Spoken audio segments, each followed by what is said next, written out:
Welcome student, this is your history class 7 chapter 3 part 2.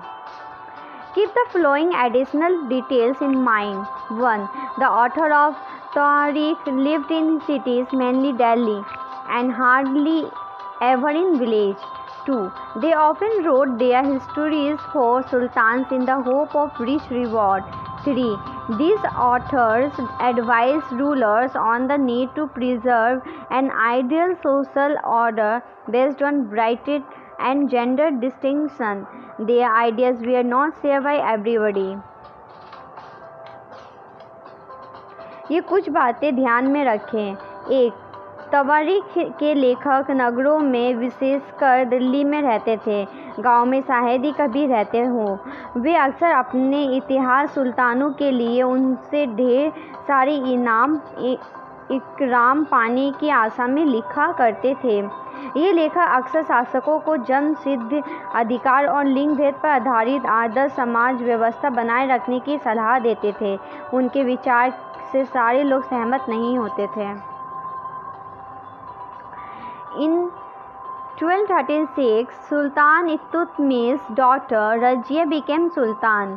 The Chronicle of the age, Minhaj-e-Shiraz, recognized that she was more able and qualified than all her brothers, but she was not comfortable at having a queen as ruler, nor were the nobles happy at her attempts to rule independently. She was removed from the throne in 1214.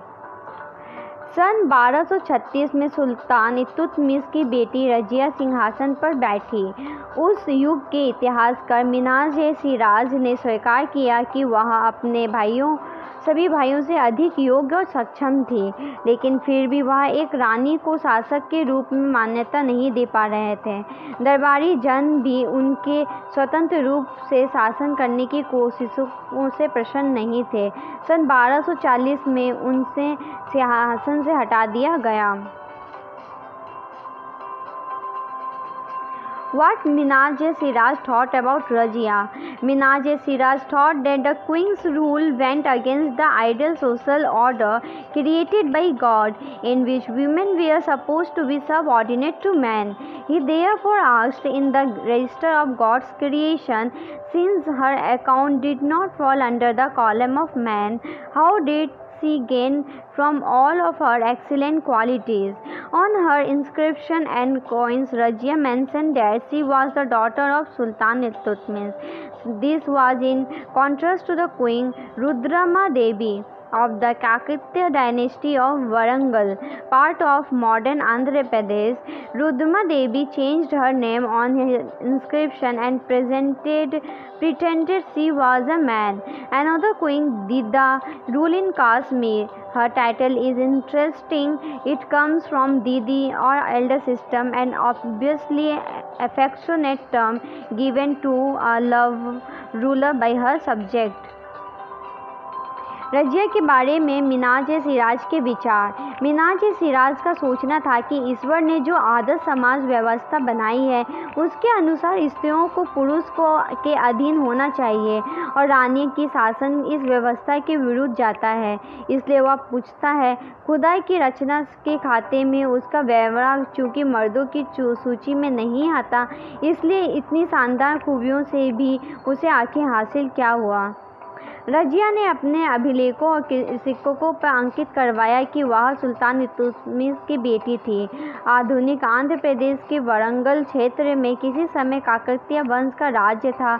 उस वंश की रानी रुद्रमा देवी के व्यवहार से रजिया का व्यवहार बिल्कुल विपरीत था। रुद्रमा देवी ने अपने अभिलेखों में अपना नाम पुरुषों जैसा लिखवाकर अपने पुरुष होने का भ्रम पैदा किया था। एक और महिला शासक थी कश्मीर की रानी दिद्दा। उनका नाम दीदी से निकला है। जाहिर है प्रजा ने अपनी प्रिय रानी को यह स्नेह भरा संबोधन दिया होगा। from garrison town to empire, the expansion of Delhi Sultanate. In the early 13th century, the control of the Delhi Sultans rarely went beyond heavily fortified towns occupied by garrisons. The Sultan seldom controlled the hinterland of the cities and were therefore dependent upon trade, tribute, or plunder for supplies. 13वीं शताब्दी के आरंभ वर्षों में दिल्ली के सुल्तानों का शासन गैरिसनों के निवास के लिए बने मजबूत किले बंद शहरों से परे शायद ही कभी फैला हो। शहरों से संबंध लेकिन उनसे दूर भीतरी प्रदेशों का पर उनका नियंत्रण ना के बराबर था, इसलिए उन्हें आवश्यक सामग्री, रसद आदि के लिए व्यापार कर या लूटमार कर पर ही निर्भर रहना पड़ता था। Controlling garrison town in distant Bengal and Sindh from Delhi was extremely difficult. Rebellion, war, even bad weather could snap fragile communication route. Delhi's authority was also challenged by Mongol invasion from Afghanistan and by governors who rebelled at any signs of the Sultan's weakness. The Sultanate barely survived these challenges. Its expansion occurred during the reign of Ghiyasuddin Balban, Alauddin Khilji and Muhammad bin Tughlaq. Delhi से सुदूर बंगाल और सिंध के garrison शहर का नियंत्रण बहुत ही कठिन था। बगावत युद्ध यहाँ तक कि खराब मौसम से भी उनके संपर्क के नाजुक सूत्र छीन बीन हो जाते थे। शासन को अफगानिस्तान से आने वाले हमलावरों और उन सूबेदारों के बराबर चुनौती मिलती रहती थी जो जरा सी कमजोरी का आभास मिलते ही विद्रोह का झंडा खड़ा कर देते थे। इन चुनौतियों के चलते सल्तनत बड़ी मुश्किल से किसी तरह अपने आप को बचाई हुई थी। इसका संस्थापन गयासुद्दीन बलबन के शासनकाल में हुआ और इसका विस्तार अलाउद्दीन खिलजी और मोहम्मद बिन तुगलक के राजकाल में हुआ।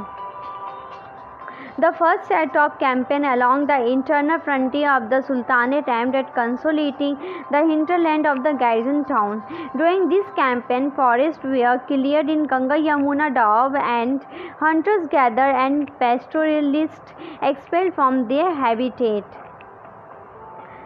सल्तनत की भीतरी सीमाओं में जो अभियान चले उनका लक्ष्य था गैरिसन शहरों की पृष्ठभूमि से स्थित भीतरी क्षेत्रों की स्थिति को मजबूत करना। इन अभियानों के दौरान गंगा यमुना के दोआब से जंगलों को साफ कर दिया गया और शिकारी संग्राहकों तथा चारवाहों को उनके प्रयासों से खदेड़ दिया गया। This land were given to peasants and agriculture was encouraged. Now forests and towns were established to protect trade routes and to promote regional trade. वह जमीन किसानों को दे दी गई और कृषि कार्य को प्रोत्साहन दिया गया।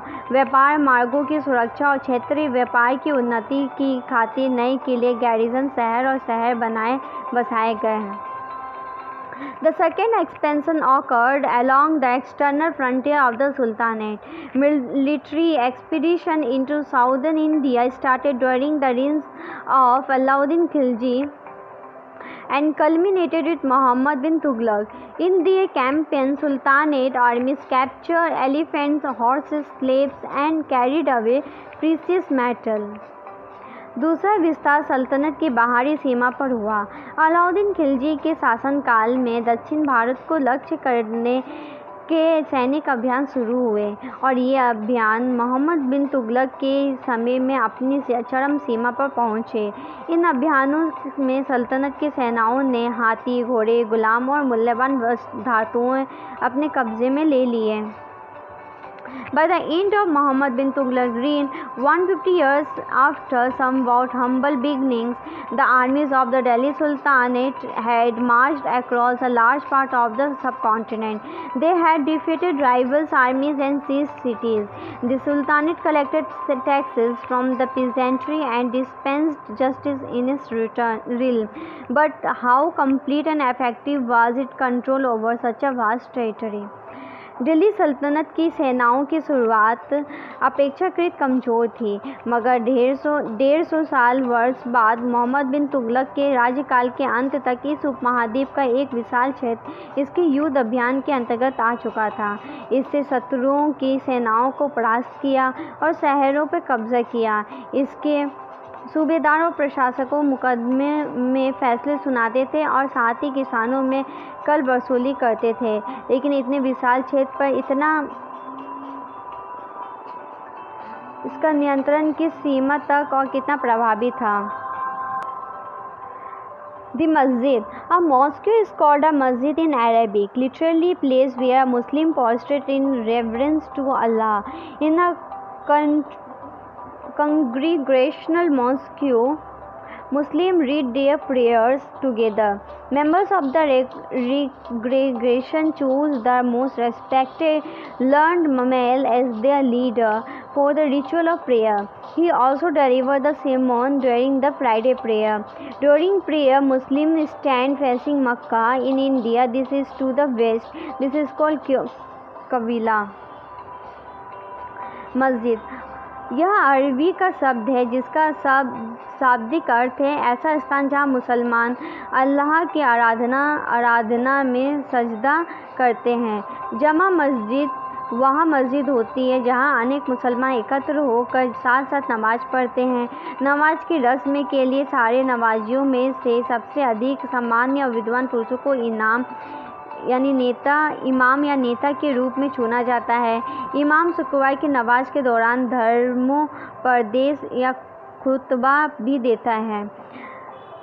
नमाज के दौरान मुसलमान मक्का की तरफ मुंह करके खड़े होते हैं। भारत में मक्का पश्चिम की ओर पड़ता है। मक्का की ओर की दिशा को किबला कहा जाता है। The Delhi Sultans built several mosques in cities all over the subcontinent. This demonstrates their claims to be protectors of Islam and Muslims. Mosques also help to create a sense of a community of believers. Delhi के सुल्तानों ने सारे उपमहाद्वीप के अनेक शहरों में मस्जिदें बनवाई। इससे उनके मुसलमान और इस्लाम के रक्षक होने के दावे को बल मिलता था। समान आचार संहिता और आस्था का पालन करने वाले श्रद्धालुओं के परस्पर एक समुदायों से जुड़े होने who shared a belief system and a code of conduct का बोध उत्पन्न करने में भी मस्जिद सहायक थी। It was necessary to reinforce this idea of community because Muslims came from variety of background. एक समुदायों के अंग होने के बोध को प्रबल करना जरूरी था क्योंकि मुसलमान अनेक भिन्न प्रकार की पृष्ठभूमियों से आते थे। This is the end of this video. We will continue this chapter in next video. If you have any doubt, please let us know. We will try to clear your doubts in another video. अगर आपको कोई संदेह है तो कृपया करके हमें बताइए। हम अगले वीडियो में आपके संदेह को दूर करने का प्रयास करेंगे।